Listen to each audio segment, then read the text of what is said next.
Chapter 5. Difficult Days. Sometimes, bad things happened in our street. One night in October, Jenny and I were in bed. Marley lay on the floor next to me. Suddenly, I heard a cry. The cry of a girl.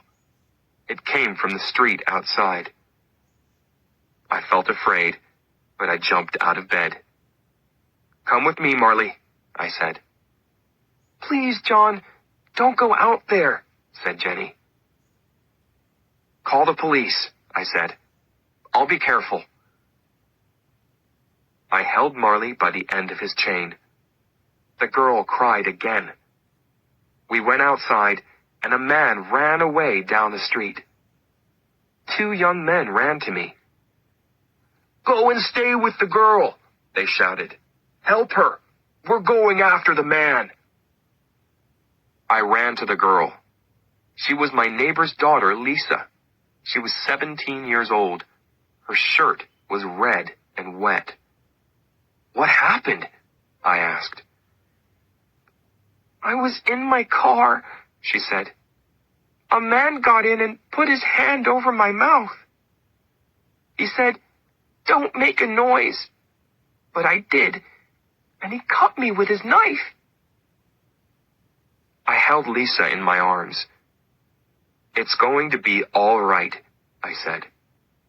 But I didn't really think that.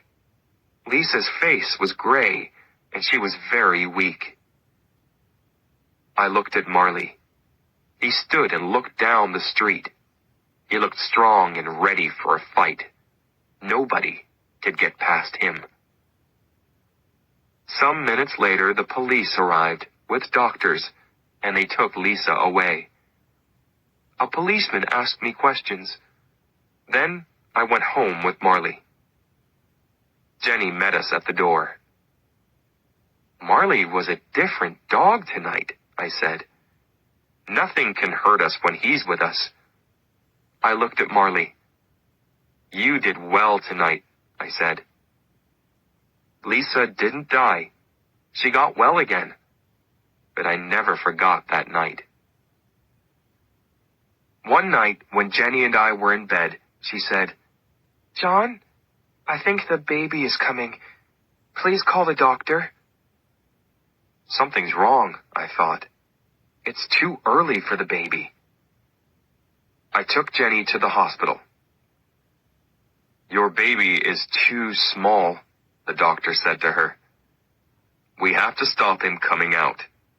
You'll have to stay in the hospital." Jenny was in the hospital for 12 days. I stayed at home with Patrick and Marley. I did the housework. I cooked and washed clothes. In the evenings, I was very tired.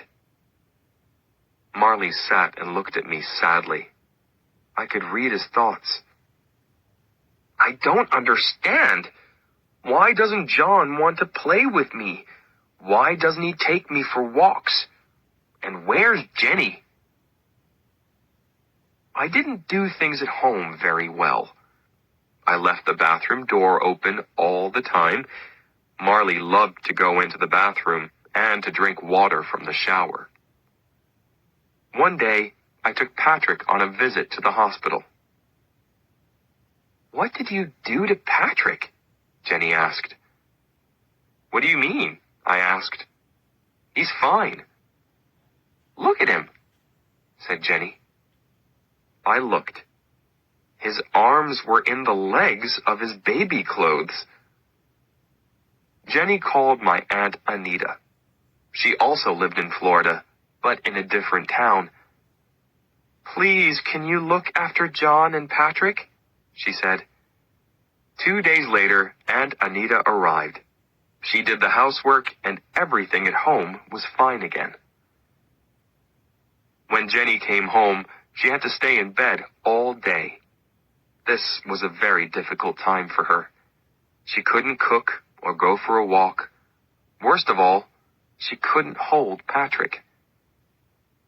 Marley brought his playthings into the bedroom and lay on the floor next to Jenny. He stayed there day and night. Aunt Aunt Anita had to go home to her husband, so I had to look after the house again. Then one day, when the doctor visited Jenny, he said, "You can get up now. The baby is bigger." Jenny was very happy. She got up and played with Patrick and Marley. She started to do the housework. The next day, we went to a Greek restaurant for lunch. But suddenly, the baby started to come. So I took Jenny to the hospital. Then, everything happened very quickly. 1 hour later, I held my beautiful new son in my arms. Jenny and I had 2 sons now, Patrick and Connor.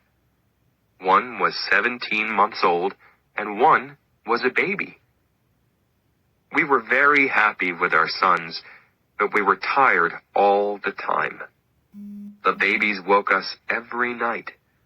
We couldn't sleep for more than 2 hours. Connor had problems with Jenny's milk. After he drank, he was sick.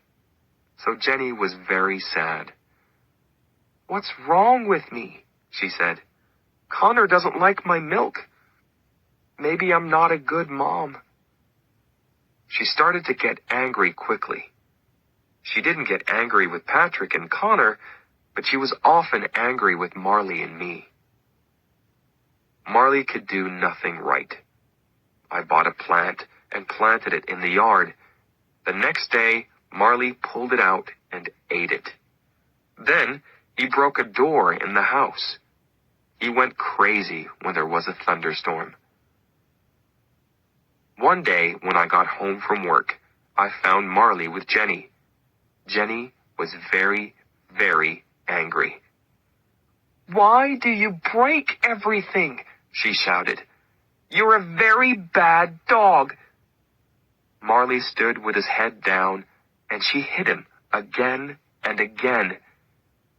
I went and grabbed Jenny's arms. "Hey, hey, hey!" I shouted. "Stop! Stop!" I looked into Jenny's face, but the look in her eyes was new to me. Her face was the face of a stranger. "Get him out of here," she said. "Get him out of here now." I opened the front door and Marley ran outside. When I turned back for his leash, Jenny said, "You have to find Marley a new home." She couldn't mean it. She loved this dog. I walked out of the door. Marley ran and jumped around. He wasn't hurt. I took Marley into the street and said, "Sit." He sat. I put his chain over his head with the leash. Then I took him for a very long walk. When we got home, Marley was very tired. I took off Marley's leash and he ran to his bowl. The water went everywhere on the floor. I cleaned it.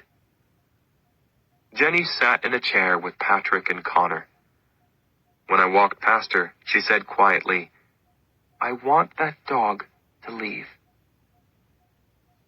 I felt very sad. Marley was my friend, and I loved him. I didn't want to find a new home for him. But I also had a wife and 2 small children. I had to think about them. I talked to my friends and neighbors about Marley. "Do you want a Labrador?" I asked, but nobody did. I looked in the newspapers. They were full of ads from people with dogs, and a lot of the ads were for Labradors. These people paid a lot of money for their dogs, I thought. But now they're looking for new homes for them. Maybe Labradors are too difficult, too big and strong. Marley wasn't an easy dog. He wasn't obedient, and he broke things. But we brought him to our home when he was a puppy. He loved us, and we loved him. He was our dog. I took Marley back to the obedience class. A different teacher was there now. This time things went better. I said sit, and Marley sat. I put the chain around his neck, and he walked quietly next to me. I said, "Stay," and he stayed. I walked away from him, but he didn't move. Then I turned and said, "Come." Marley ran quickly to me.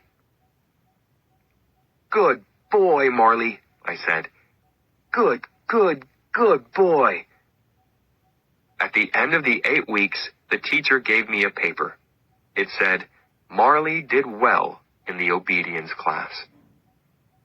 I was very happy. On the way home, I sang. After this, a wonderful thing happened. Jenny got better. She stopped being sad and was strong and happy. She was a good mother to Patrick and Connor, and she was kind to Marley again. She danced around the room with him. Sometimes at night, when he was quiet, she lay on the floor with him, her head on his neck. Jenny's here with us again, I thought. That's great.